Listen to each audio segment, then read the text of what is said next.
ಆತ್ಮೀಯ H16 news ಅರ್ಥಾತ್ ಸೀತಾರಾಮಗೆ ಸ್ವಾಗತ. ನಾನು ನಿಮ್ಮವ ಅಥವಾ ಮಲ್ಲಪ್ಪ ಜೋತವರು. ಇವತ್ತೊಂದಿಷ್ಟು ಇಂಟರ್ನ್ಯಾಷನಲ್ ಹಮಾಸ್ ಗೊತ್ತಾಯ್ತು ಯಾರು ಅಂತೇಳಿ ಭಾಷೆ ಮಂದಿ ಪಾಪ ಗೊತ್ತಾಗಲಿಕ್ಕಿಲ್ಲ. ಇದೊಂದು ಇಸ್ರೇಲ್ದ ಗಾಜಾ ಪಟ್ಟಿಯಲ್ಲಿರುತ್ತಿರುವಂಥ ಜನ ಹಮಾಸ್. ಇವರು ಇಸ್ರೇಲಿಗಳ ಕಡು ವಿರೋಧಿಗಳು. ಪ್ಯಾಲೆಸ್ತೀನ್ ದೇಶವನ್ನು ಕಟ್ಟಬೇಕಂತ ಪ್ರಯತ್ನ ಮಾಡ್ತಾಯಿದ್ದವರು. ಕಳೆದ 1948ರಿಂದ ಯುದ್ಧ ನಡೀತಾನೆ ಇದೆ, ಹೋರಾಟ ನಡೀತಾನೆ ಇದೆ. ಇವತ್ತಿಗೂ ಸಹಿತ ಪ್ಯಾಲೆಸ್ತೀನ್ ಸ್ವತಂತ್ರ ದೇಶ ಆಗಿ ನಿಲ್ತಾ ಇಲ್ಲ, ಸ್ಟ್ಯಾಂಡ್ ಆಗ್ತಾ ಇಲ್ಲ ಅನ್ನೋದನ್ನು ನಾವು ಗಮನಿಸಬೇಕಾಗಿದೆ. ಯಾಕಂದರೆ ಇಸ್ರೇಲ್ ಇವತ್ತು ಇದ್ದಿದ್ದೇನೆ ಪ್ಯಾಲೆಸ್ತೀನಿಯರ ಜಾಗದಲ್ಲಿ. ಆದರೆ ನಂದು ಅಂಥೇಳಿ ಮೈಟ್ ಈಸ್ ರೈಟ್, ಯಾರಿಗೆ ಬಡಿಗೈತಿ ಜಿಸ್ಕಾ ಲಾಟಿ ಉಸ್ಕಾ ಬೈಸ್ ಅಂದಂಗೆ ಆಗಿ ಹೋಗ್ಬಿಟ್ಟದು. ಇವತ್ತೇನು ಇಸ್ರೇಲ್ ಆಕ್ರಮಿಸ್ಕೊಳ್ತದನೋ ಅದೆಲ್ಲ ಹೆಚ್ಚು ಕಡಿಮೆ ಒಂದು ಕಾಲಕ್ಕೆ ಪ್ಯಾಲೆಸ್ತೀನಿಗಳದ್ದು, ಜೊತೆಗೆ ಒಂದಿಷ್ಟು ಅಲ್ಲಿ ಇಲ್ಲಿ ಭಾಗ ಜೀವಗಳದ್ದು, ಅಲ್ಲಿ ಧರ್ಮ ಕೇಂದ್ರ ಒಂದಿತ್ತಂತ ಕಾಣ್ತದೆ. ಇತಿಹಾಸ ಪುಟಗಳನ್ನು ಹೋಗಿ ನೋಡಿದಾಗ ವಿಶೇಷವಾಗಿ ಪ್ಯಾಲೆಸ್ತೀನಿಯರ ಜಾಗದಲ್ಲಿ ಇವತ್ತು ಇಸ್ರೇಲ್ಗಳು ಕುಳಿತಿದ್ದಾರೆ. ಹೀಗಾಗಿ ಆ ಪ್ಯಾಲೆಸ್ತೀನಿಗಳು ಈ ಇಸ್ರೇಲಿಗಳು ಹೊರಹಾಗಬೇಕಂತ ನಿರಂತರ ಹೋರಾಟ ಮಾಡ್ತಾ ಬಂದಿದ್ದಾರೆ. ಕೊನೆಗೂ ಅಸಾಧ್ಯ ಅನ್ನೋದು ಇವತ್ತು ಆಗಿ ಹೋಗ್ಬಿಟ್ಟದ. ಗಾಜಾ ಪಟ್ಟಿ ಒಂದು ಬಿಟ್ಟುಕೊಟ್ಟಿದ್ದಾರೆ ಕೆಳಗಿನ ಭಾಗವನ್ನು. ಆ ಗಾಜಾ ಪಟ್ಟಿಯಲ್ಲಿ ಇದ್ದುಕೊಂಡು ಏನೋ ಆಗಿತ್ತು.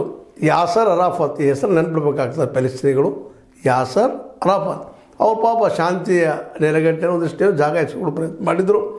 ಅವರು ಇಸ್ರೇಲ್ಗಂತೂ ಜಗದಲ್ಲಿ ಎತ್ತಿದ್ದು ಬುದ್ಧಿವಂತರು, ಬಲಿಷ್ಠರು.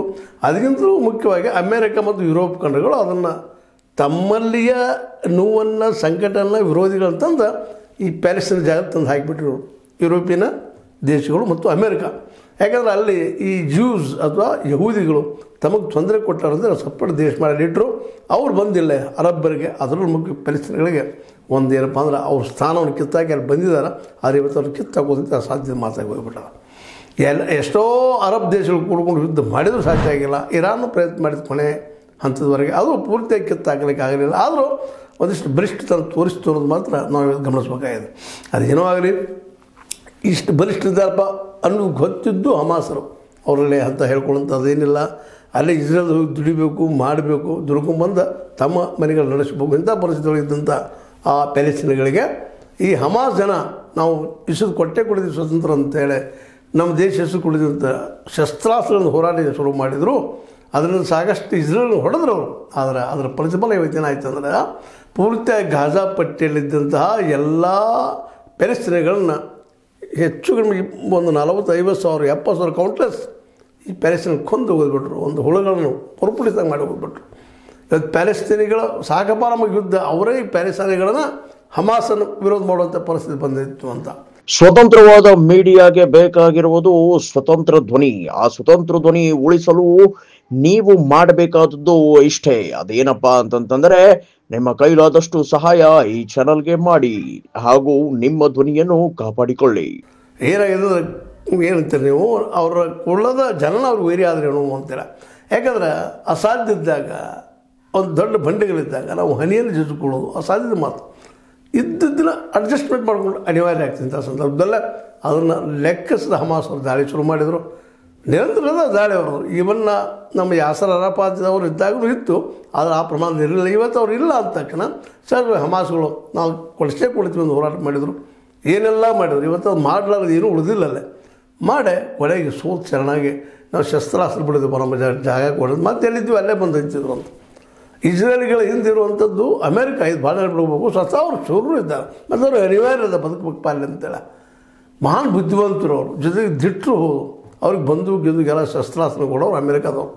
ಹೀಗಾಗಿ ಇವತ್ತು ಎಷ್ಟೋ ಪ್ರಯತ್ನ ಮಾಡಿದರು ಇಸ್ರೇಲನ್ನ ತೆಗೆದು ಹಾಕ್ಬೇಕಂತೇಳಿ. ಮತ್ತು ಇನ್ನೂರು ದೇಶಗಳು ಇರ್ಬೋದು, ಇವತ್ತು ಚೈನಾ ಇರ್ಬೋದು, ರಷ್ಯಾ ಇರ್ಬೋದು, ನಮ್ಮ ಅರಬರಿಗೆ ಅಥವಾ ಪ್ಯಾಲೆಸ್ತೀನಿಗೆ ಹೆಲ್ಪ್ ಮಾಡೋದು ಅಂದಿರ್ಬೋದು.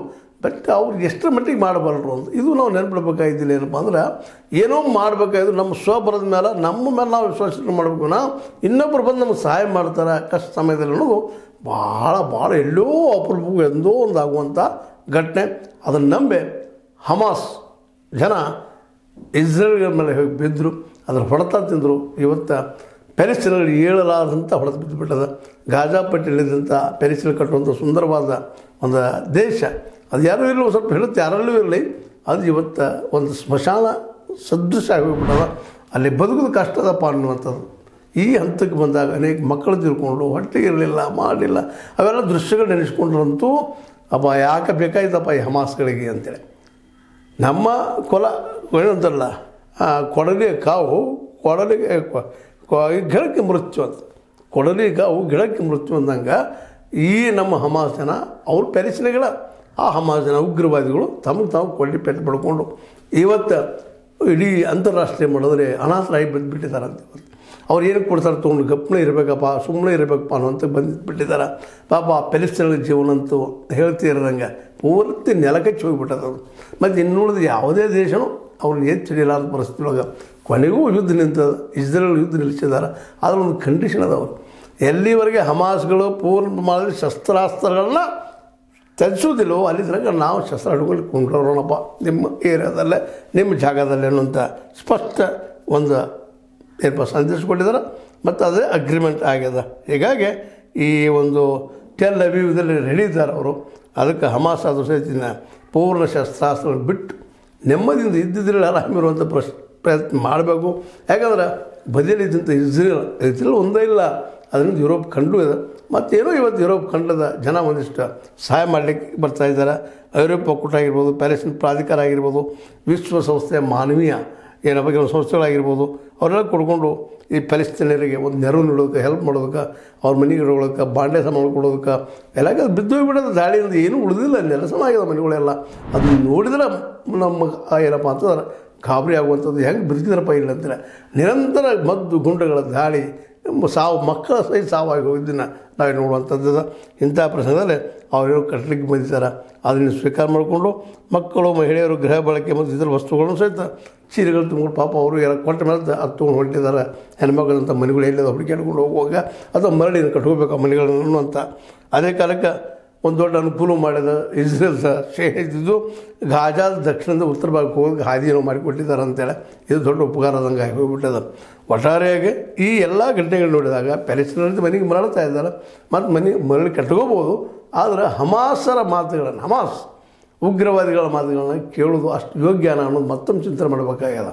ಯಾಕಂತಂದ್ರೆ ಉಗ್ರವಾದ ಜಗತ್ತಿನ ಯಾವುದೇ ಭಾಗದಲ್ಲಿರಲಿ ಉಗ್ರವಾದಿದ್ದು ಅಥವಾ ಅದಕ್ಕೆ ನಾವು ಟೆರರಿಸಮ್ ಅನ್ಬೋದು, ಮತ್ತೇನು ಅನ್ಬೋದು, ಇವು ನಿಜವಾದ ಬದುಕನ್ನು ಕಟ್ಟಿಕೊಡಲಾರವು ಅನ್ನೋದು ಇತಿಹಾಸ ಪುಟಗಳು ಸಾಕಷ್ಟು ದಾಖಲೆಗಳು ನೋಡಿದ್ದೀವಿ.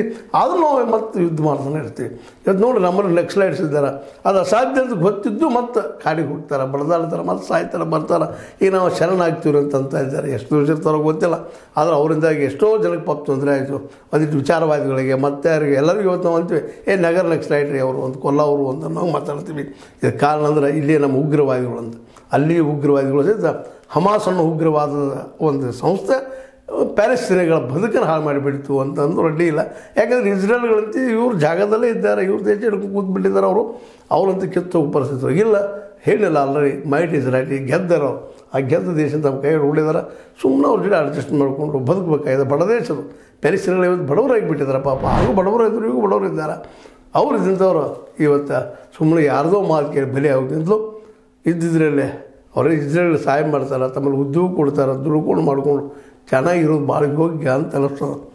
ಇಲ್ಲ ಅರಬರೆಲ್ಲ ಕೂಡ ಯುದ್ಧಕ್ಕೆ ಬಂದು ನಿಲ್ತಾ ಇದ್ರೆ ಅಡ್ಡಿ ಇಲ್ಲ, ಆದರೆ ಯಾರೂ ಬರೋದಿಲ್ಲ ಅನ್ನೋದು ಈಗಾಗಲೇ ವಾಸ್ತವ. ಇದ್ದಿದ್ರಲ್ಲಿ ಇರಾನ್ ಒಂದು ಸ್ವಲ್ಪ ಬಲಿಷ್ಠ ಅದ. ಇರಾನನು ತನ್ನ ಬದುಕು ತನಗೆ ಕಷ್ಟ ಆಗ್ಯದ. ಅದು ತನ್ನ ಮೇಲೆ ಅಮೇರಿಕನ್ ದಾಳಿ ಮಾಡಿದ್ದೆ ಮಾನ್ಯ ಅದಕ್ಕೋಸ್ಕರ ನೋಡೋಕ್ಕಾಗಿಲ್ಲ.